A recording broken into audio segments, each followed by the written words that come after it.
Now learn about shock. Shock is a life-threatening condition where the tissues of body don't receive enough blood flow, leading to inadequate oxygen delivery and cellular dysfunction. तो shock basically किसके कारण हो रहा है? जब blood pressure कम हो जाता है, कार्डियक आउटपुट कम हो जाता है, टोटल पेरिफेरल रेजिस्टेंस कम हो जाता है, तो शॉक होता है। इसके 4 क्लासिफिकेशन बताए गए हैं: hypovolemic, distributive, cardiogenic and obstructive shock. ठीक है, अब हम हाइपोवोलेमिक के बारे में पढ़ते हैं। इसमें क्या होता है? लॉस ऑफ सर्कुलेटिंग ब्लड हो जाता है। और ब्लड के लॉस होने के क्या क्या कॉज हो सकता है? जीआई ब्लीड हो सकता है, ट्रॉमा हो सकता है, पोस्टपार्टम हेमरेज हो सकता है, एक्टोपिक प्रेगनेंसी हो सकती है, बर्न हो सकता है 3 डिग्री का, वॉमिटिंग एंड डायरिया हो सकता है।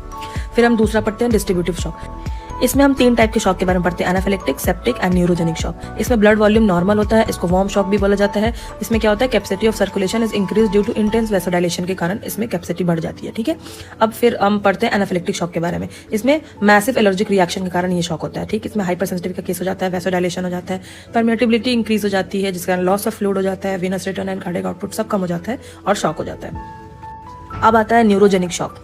It is also known as vasovagal syncope, last for short duration and reversible होता है। इसमें क्या होता है? इसमें भी वेसोडाइलेशन का केस होता है और इसके एग्जांपल्स तुमको हो सकते हैं रोड ट्रैफिक एक्सीडेंट और स्पाइनल कॉर्ड ट्रांजेक्शन में। ठीक है, अब पढ़ते हैं हम सेप्टिक शॉक के बारे में। इसमें अनकंट्रोल इन्फेक्शन हो जाता है, myocardium inhibited by toxins, blood volume decrease हो जाता है and its leads to shock.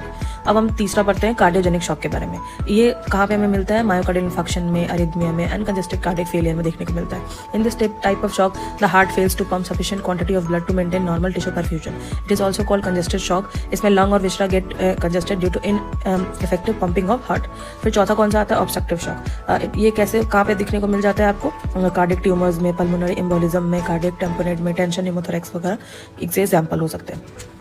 अब हम पढ़ते हैं क्लासिफिकेशन के बाद स्टेजेस के बारे में। यहाँ पर 3 स्टेजेस के बारे में बताया गया है: non progressive, progressive and irreversible. Non progressive में क्या होता है? Normal compensatory mechanism restore the normal function without treatment, इसको कंपनसेटेड स्टेज भी बोला जाता है। प्रोग्रेसिव स्टेज में क्या होता है? External therapy is needed and shock will worsen leads to death if untreated. And third होता है रिवर्सिबल स्टेज, जिसको रिफ्रैक्टिव स्टेज भी बोलते हैं। ये फाइनल स्टेज और फैटल होता है, इसमें ऑल ट्रीटमेंट हो जाते हैं वो फेल कर जाते हैं एंड रिजल्टिंग इन डेथ। अगर ऐसी और वीडियोज देखना चाहते हो तो फॉलो फॉर मोर।